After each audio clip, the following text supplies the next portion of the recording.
Astrology is another system of deep antiquity that has not only persisted into the current age, but has given us the science of astronomy. Astrology, as we know it, had its earliest beginnings around 2000 BC in Mesopotamia. It passed through many permutations across centuries until the Western system was more or less codified in the Roman Empire around 150 AD by astrologer-mathematician Claudius Ptolemy in a series of tracts called Tetrabiblos, 4 books. In that era, what came to be regarded as Western or tropical, that is, seasonal astrology, and what came to be regarded as Eastern, Vedic, or sidereal, that is, star-based astrology, informally broke from one another because Ptolemy's Western system, in short, was keyed to the seasons versus the actual positioning of celestial bodies. Western astrology does not reflect the actual map of the solar system and its coordinates as seen from Earth. The position of the constellations has not changed, of course, but the heavenly bodies shift from our terrestrial perspective due to Earth's wobble on its axis. Ptolemy and other Western observers argued that the coordinates of astrology should nonetheless remain fixed as permanent windows on the seasons, so to speak. Many Vedic astrologers disagreed and thereafter adjusted coordinates to reflect accurate positioning of the stars. Both camps correctly observed the mechanics of the solar system, but dealt differently with changes resulting from Earth's vantage point. Whichever system one follows, both are defensible, though experience has led me to favor the Western model. The remarkable aspect of astrology for modern people is its endurance. Virtually everyone, almost everywhere in the world, can tell you his or her sun sign or constellation the sun occupied at the moment of first breath outside the womb, and something about its traits. Although many changes, interruptions, and permutations have occurred, this analysis extends back millennia to the Babylonian Empire. Whether one believes, disbelieves, or is indifferent toward astrology, its practice and historicism connect us to humanity's earliest systems of self-study, as well as efforts to map the solar system and provide a sense of cosmic causation, at least in the Ptolemaic view. And that highlights the gambit of magic. As above, so below goes the ancient Hermetic principle.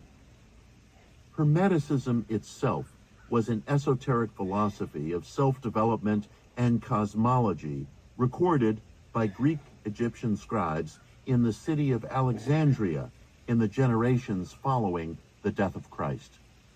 Written in expository Greek with ideas adapted from earlier Egyptian oral tradition and symbol, the Hermetic tracts, the most widely known, dubbed the Corpus Hermeticum during the Renaissance, contain fragments of ancient Egyptian philosophy that most scholars agree are conceptually centuries or millennia older than the late ancient environs in which the works were recorded.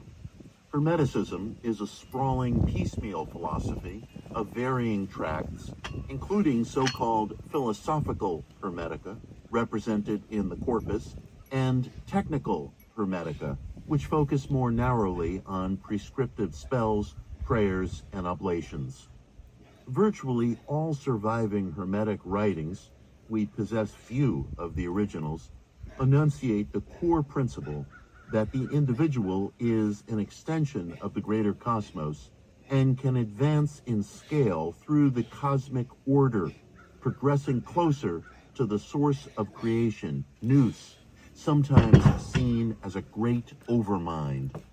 Scholar of esotericism Walter J. Honegraaff disputes this interpretation and posits nous more as a great light or life force.